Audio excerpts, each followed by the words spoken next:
திரையில் மட்டும்தான் கதாநாயகன். நேரில் வந்து இது வெறும் இது வந்து பூஜ்யம். அது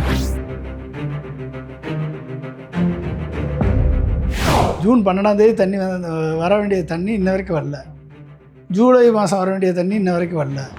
இது வரைக்கும் என்ன டேஷ் பண்ணார் அப்படின்னு ஒன்றும் தெரியல. அந்த தண்ணி வர்றதுக்கு என்ன டேஷ் பண்ணார் அப்படின்னு ஒன்றும் தெரியல. முதலமைச்சர் ஆன பிறகு இது வந்து எம்டி வெசல் மாதிரி இருப்பார் அப்படின்றது நம்ம கண்ணு முன்னால் பார்த்துட்டு. கடைசி நேரத்தில் அழுதாலே போதும், என்னை வேலை செய்ய விட மாட்டேன்ட்டாங்க, என்னை அப்படி பண்ணிட்டாங்க இப்படி பண்ணிட்டாங்கன்னு அழுதாலே போதும். அழுதா மக்கள் வந்து உடனே மயங்கி ஓட்டு போட்டுருவாங்க. காங்கிரஸ் வந்து விஜய் வந்து பிஜேபிக்கு எதிராக போடாத நம்பி வந்தாங்களா? அப்படிதான் அவங்க சொன்னாங்க. அவர் பிஜேபிக்கு எதிராக நிற்கிறாருன்னா ஏங்க நீங்கள் தப்பாக சொல்கிறீங்க. காங்கிரஸ் வந்து வாய்ப்பு கிடைக்குது, நம்ம போய் ஒட்டுண்ணி மாதிரி ஒட்டிக்கிட்டு 2 அமைச்சர் பதவி வாங்கணும்னு சொல்லி ஒட்டுண்ணி மாதிரி வந்து ஒட்டினாங்க.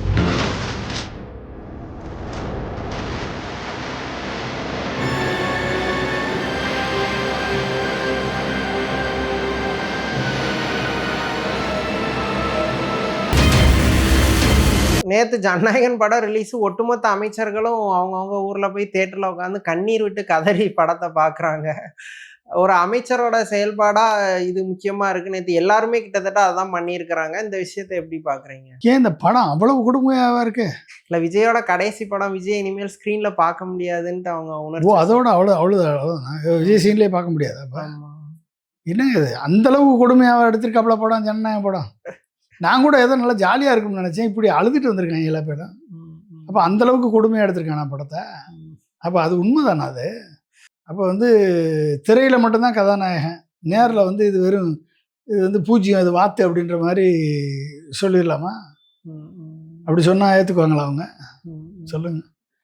கதாநாயகன் வந்து நேரில் தான், திரையில் தான் அவர் வந்து தவறை தட்டி கேட்பார். திரையில் தான் அவர் வந்து ஆக்ரோஷமாக எதிரிகளை அடித்து தோசம் பண்ணுவார்.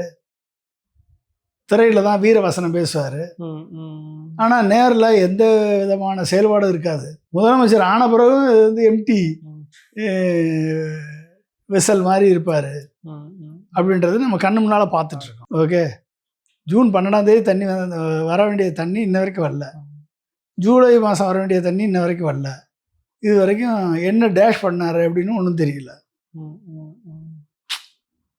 அந்த தண்ணி வர்றதுக்கு என்ன டேஷ் பண்ணார் அப்படின்னு ஒன்றும் தெரியல. அப்புறம் என்னது, இப்படி டெய்லி ஒரு லாக்அப் டெத்து நடந்துட்டுருக்கு. அதான் சார் எனக்கு கேள்வி. இப்போ நாகர்கோயிலில் நடந்த லாக்அப் டெத்து பெரிய அளவில் எல்லாத்தையும் உழுக்குச்சு. இப்போ ஒரு வாரத்துக்குள்ளே மறுபடியும் தூத்துக்குடியில் ஒரு விஷயம் அதே மாதிரி லாக்அப் டெத் மாதிரியான லாக்அப் டெத்து தானே அவங்க பாதிக்கப்பட்டவங்க தரப்புலேருந்து குற்றம் சாட்டுறாங்க. போலீஸ் வந்து ஒரு மாதிரி அவுட் ஆஃப் கண்ட்ரோலில் இருக்கிறாங்களா? அது எப்படி நம்ம புரிஞ்சுக்கணும் இந்த இஷ்யூ சார்? அவர் கண்ட்ரோலில் எதுவுமே இருக்க மாதிரி தெரியல. எல்லாமே வந்து அவர் தான் கண்ட்ரோல் பண்ணுற மாதிரி தெரியுது. பட் ஆனால் அவர் கண்ட்ரோல் நடக்கிற மாதிரி எனக்கு தெரியல.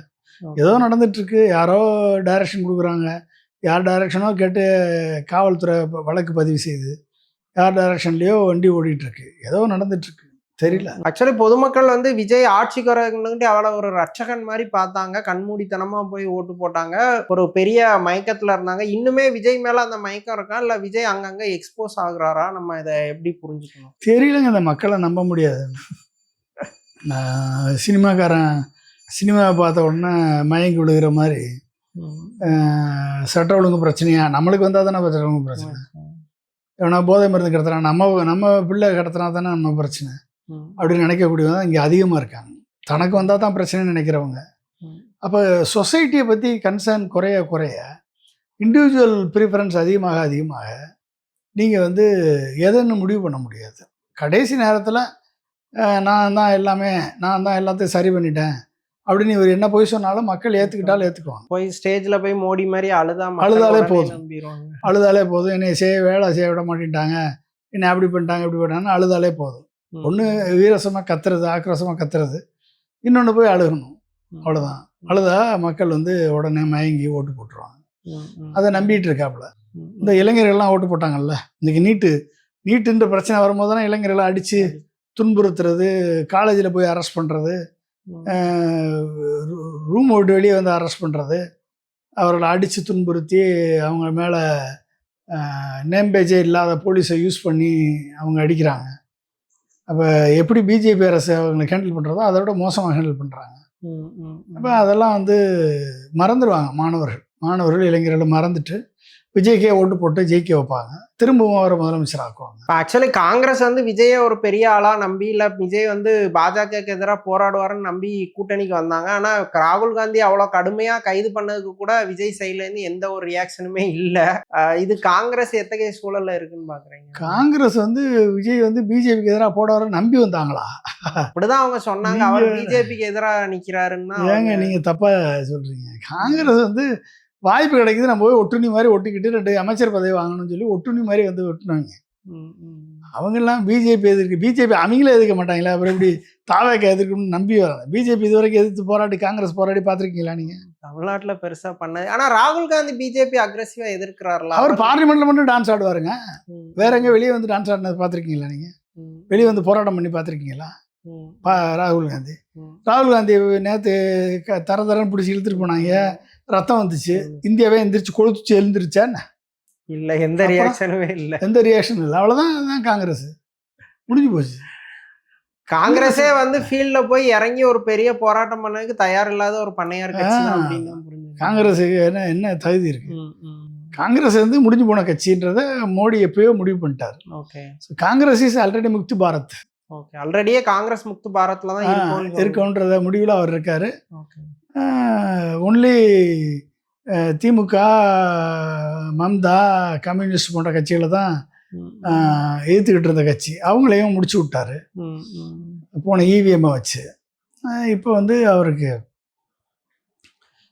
அவருடைய ப்ராக்சி கவர்மெண்ட் தான் இங்கே ஆட்சி ஆடுது. இதை புரியாத காங்கிரஸ்காரன் ஒருத்தன் இருக்கான் அப்படின்னா நம்ம இன்னும் பண்ண முடியாது. இப்போ வருங்காலத்தில் பிஜேபியை எப்படி தான் தோக்கடிக்க முடியும்? இப்போ காங்கிரஸ் இல்லாமல் 3வது அணிங்கிறது வந்து பாஜகவை வீழ்த்தக்கூடிய அளவில் வலிமை பற்றுமா? அதுக்கான வாய்ப்புகள் இருக்கு. நீங்கள் என்ன தான் பண்ணாலும் பிஜேபியை தோற்கடிக்க முடியாது. இவிஎம் ஒழிக்காத வர, இவிஎம் ஒழிச்சு வாக்கு சீட்டு முறையை கொண்டாடாத வர பிஜேபி தோற்கடிக்க முடியாது. எழுதி வச்சுக்கோங்க. ஓகே, நம்ம போடுற வாக்கு யாருக்கு போடுறோம்னு உங்களுக்கு தெரியாத வர நீங்கள் என்ன தான் பண்ணாலும் மோடி தான் முதலமைச்சர். அவருடைய மரணம் வரை அவர் தான் பிரைம் மினிஸ்டர், அமித்ஷா தான் ஹோம் மினிஸ்டர். அப்படிதான் இருக்கும். இப்போ பிஜேபி மத்திய ஆட்சியிலேருந்து அகற்றுவதற்கான எந்த வாய்ப்புமே இல்லை. அப்படி வாய்ப்பு இல்லை. இவிஎம் ஒழிக்காத வரை இந்தக்கான வாய்ப்பே கிடையாது. தமிழ்நாட்டில் அரசியல் களம்ங்கிறது வந்து இப்போ விஜய் சென்ட்ரிக்காவே கம்ப்ளீட்டா இருக்கு. எதிர்கட்சிகள் வந்து இப்போ எதிர்கட்சியா இருக்கக்கூடிய திமுக வந்து தனிச்சு விடப்பட்டிருக்கு. திமுகவால விஜயை எதிர்த்தோ இல்லை விஜய் கரிஷ்மாவை எதிர்த்தோ போராடி தன்னை முன்னிறுத்திக்க முடியுமா? அதுக்கான வாய்ப்புகள் இருக்குதா? அப்படிப்பட்ட கரிஷ்மாவா விஜய் கரிஷ்மா? இல்ல, மக்கள் ஒரு மாதிரி கண்மூடித்தனமா மக்கள் ஓட்டு போட்டா ஜெயிச்சாரு நீங்க நினைச்சிட்டு இருக்கீங்க? ஏங்க நீங்க 35% வந்திருக்கு. மக்கள் ஓட்டு போட்ட ஜெயிச்சாரு நீங்க நினைச்சீங்க அப்படின்னா உங்களை மாதிரி பாவம் அரசியல்ல இன்னும் நீங்க கத்துக்க வேண்டியது எக்கச்சக்கமா இருக்கு. 20% ஓட்டு வேணா மக்கள் ஓட்டு போட்டு வந்துருக்கும். 35% ஓட்டு எப்படிங்க வரும்? 15% ஓட்டு அமித்ஷா கொடுத்த ஓட்டு. திமுக தரப்புலயோ வேற எந்த கட்சிகளுமே அது மேல இவிஎம் நோக்கி குற்றம் சாட்டல. அப்போ அவங்களுக்கு அது மேல ஒரு சந்தேகம் இருந்திருந்தா அதுக்கு எதிராக குரல் எழுப்பி அவ்வளவுதான். அவங்க வந்து அவங்க நினைச்சிட்டு இருக்காங்க அது அது இல்லைன்னு நினைச்சிட்டு இருக்காங்க. ஜென்மத்துக்கும் அவங்களால திரும்பி வர்றதுக்கு வாய்ப்பு இல்லை. இல்ல, இப்ப திமுக மாதிரி கட்சிகள் பூத் ஏஜென்ட்லாம் ரொம்ப ஸ்ட்ராங்கா வச்சிருக்காங்க. பூத் ஏஜென்ட் என்ன பண்ணு, நீ யாரை வேணாலும் வச்சுட்டு போங்க. சாஃப்ட்வேர் உள்ள ஒர்க் பண்ணுதுங்க. அந்த டயத்துக்கு அதை ஆட்டோமேட்டிக்காக கவுண்ட் பண்ணி கொடுத்துரும். அவ்வளோதான் ரிசல்ட்டு. நீங்கள் எப்படி எண்ணி பார்ப்பீங்க? எப்படி நான் போட்ட ஓட்டை தான் அங்கே விழுந்துருக்கணும் உங்களுக்கு எப்படி தெரியும்? உங்களுக்கு எப்படி தெரியும்? நீங்கள் போட்ட ஓட்டு தான் என்ன பட்டிருக்குன்னு உங்களுக்கு தெரியுமா? ஏதாவது கணக்கு இருக்கா? ஏதாவது வழி இருக்கா? ஒன்றும் இல்லை. நீங்கள் போட்ட ஓட்டு வாக்குரிமை தான் ஒரு ஜனநாயகத்தின் அடிப்படை. நீங்கள் போட்ட ஓட்டு. அப்போ என்ன பண்ணணும்? வாக்குரிமையை மீட்க வேண்டும் என்று சொன்னால் இவிஎம்ஐ ஒளி, வாக்குச்சீட்டே வழி. அப்போ எதிர்கட்சிகள் எல்லாம் ஒன்றிணைஞ்சு இவிஎம்க்கு எதிராக ஒரு பெரிய போராட்டத்தை முன்னெடுக்கணும். அதுதான் சொல்யூஷன் அப்படின்னு. ஆமாம், போராட்டத்தை முன்னெடுத்து மக்கள் போராட்டமாக அது மாற வேண்டும். அந்த போராட்டத்தின் விளைவாக சுப்ரீம் கோர்ட் தலையிட்டு வாக்குச்சீட்டு முறையை கொண்டு வர வேண்டும். பல்வேறு நாடுகளில் இருக்கக்கூடிய வாக்குச்சீட்டு முறையை கொண்டு வந்தால்தான் நீங்கள் எல்லா பிரச்சனைகளுக்கும் தீர்வு கிடைக்கும். நீ யாருக்கு வேணாலும் ஓட்டு போடு, யாருக்கு வேணாலும் ஓட்டு போடுங்க. ஆனால் நம்ம போடுற ஓட்டு இவங்களுக்கு தான் கரெக்டாக போயிருக்கு அப்படின்றது தெரியும். சார், இப்போ தமிழ்நாட்டிலையும் நீட் எதிர்ப்பு, நீட்டை ஒழிக்கணும் அப்படிங்கிற போராட்டம் மாணவர்கள்ட்ட பரவலாக பெருகிட்டே வருது. இந்த போராட்டம் என்ன வடிவத்தில் இருக்கணும், அது என்ன மாதிரியான இலக்கை நோக்கி பயணிக்கணும்னு நீங்கள் விரும்புகிறீங்க? மாணவர்கள் போராட்டம் மட்டுமே வந்து இந்த பிஜேபியினுடைய ப்ராக்சி அரசு திரு ஜோசப் விஜய் அரசு வந்து ஈஸியாக ஒழிக்கிறோம். ஓகே. இது வந்து மக்கள் போராட்டமாக மாறணும். மக்கள் போராட்டமாக மாறி ஜனநாயக வழிமுறைகளை பின்பற்றி மக்கள் போராட்டமாக மாறி மக்கள் களத்திற்கு வர வேண்டும். மக்கள் வந்து இந்த விழிப்புணர்ச்சி பெற்று இது ஏதோ மருத்துவம் படிக்கக்கூடிய மாணவர்களுக்கான போராட்டம் அல்ல, இது ஒட்டுமொத்த எதிர்காலத்துக்கான போராட்டம். இந்த போராட்டம் வெறும் வாக்குச்சீட்டு நீட் தேர்வை ஒழிப்பதாக மட்டும் இருக்கக்கூடாது, இவிஎம்மையும் சேர்த்து ஒழிக்க வேண்டும் என்று மக்கள் களத்தில் இறங்க வேண்டும். அப்போ அந்த இவிஎம்ஐ ஒழிக்கக்கூடிய ஒரு போராட்டமாக இது உருவெடுக்க வேண்டும். அந்த 2 நிலைகளிலும் வந்தால்தான் சுப்ரீம் கோர்ட் இதில் தலையிட்டு இதுக்கான தீர்வை கொடுப்பதற்கு அவர்கள் வாய்ப்பு இருக்கிறது. இல்லை என்று சொன்னால் கன்வென்ஷனல் வேலை போனால் நீங்கள் எந்த பெட்டிஷனும் போட்டு சுப்ரீம் கோர்ட்டில் ஜெயிக்க முடியாது.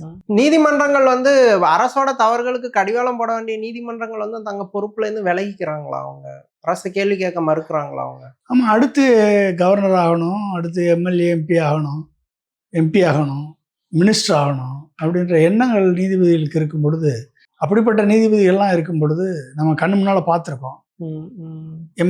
எம்பி ஆன எம்எல்ஏ நீதிபதிகளை பார்த்துருக்கோம், கவர்னர் ஆன நீதிபதிகளை பார்த்துருக்கோம். ஸோ அப்படி இருக்கும்போதும் அவர்கள் எப்படி வந்து நியாயத்திற்காக நிற்பார்கள்? நிற்பதற்கு வாய்ப்பு இல்லை. இருக்கக்கூடிய present judicial system is already corrupted by Modi government. Corrupted in the sense saffronised. Very few people தான் வந்து ஒரு வெரி ஃபியூ ஜட்ஜஸ் தான் வந்து ஒரு மனசாட்சியோட நீதியை காப்பாற்றக்கூடியவர்களாக இருக்கிறார்கள். இப்போ நம்ம என்ன பண்ண முடியும்? ஒன்றும் பண்ண முடியாது. ஆக்சுவலி ஜென்சி தான் விஜய்க்கு பெரிய அளவில் ஆதரவு தெரிவித்ததா சொன்னாங்க, ஜென்சி தான் பெரிய அளவில் சப்போர்ட் பண்ணாங்க. இப்போ அதே ஜென்சி இளைஞர்கள் தான் தமிழ்நாட்டிலையும் நீட் தேர்வுக்கு எதிராக பெரிய போராட்டத்தை முன்னெடுக்கிறாங்க. ஸோ அது வந்து ஜென்சி இளைஞர்கள் மேலே ஒரு நம்பிக்கை கொடுக்குற ஒரு விஷயமா இருக்குதா? அது ஜென்சி இளைஞர்கள் இன்றைக்கு வந்து போராட்ட களம் ஒரு உண்மையிலேயே வந்து ஒரு முக்கியமான போராட்ட களத்தில் அவங்க இருக்காங்க. முக்கியமான கோரிக்கையை வலியுறுத்தி போராட்ட களத்தில் தமிழ்நாட்டை பொறுத்த வரைக்கும் ஒரு விழிப்புணர்ச்சி பெற்ற ஜென்சி கிட்ஸாக இருக்காங்க. அவர்களது அந்த நோக்கம் வந்து தெளிவானது, உண்மையானது என்பதால் வந்து மக்களே சேர்ந்து எல்லாரும் நம்ம ஆதரிக்கிறோம். ஒரு நடிகன் பின்னால் செல்லும் பொழுது அது வந்து உண்மையான அறிவார்ந்த செயல் அல்ல. ஆனால் ஒரு இந்த இஷ்யூ எதிர்காலத்தை பாதிக்கும் என்று அதற்காக ஜென்சி கிட்ஸ் போராடும் பொழுது அவர்கள் பின்னால் நிற்பது நமது கடமை, நமது பெற்றோர்களது கடமை. ஒவ்வொரு பெற்றோர்களும் அவர்கள் பின்னால் நிற்கிறோம். ஒவ்வொரு பெற்றோர்களும் ஜென்சி கிட்ஸினுடைய இந்த போராட்டத்தில் ஈடுபட்டிருக்கக்கூடிய ஜென்சி கிட்டுக்காக நம்ம களத்தில் இறங்கணும்.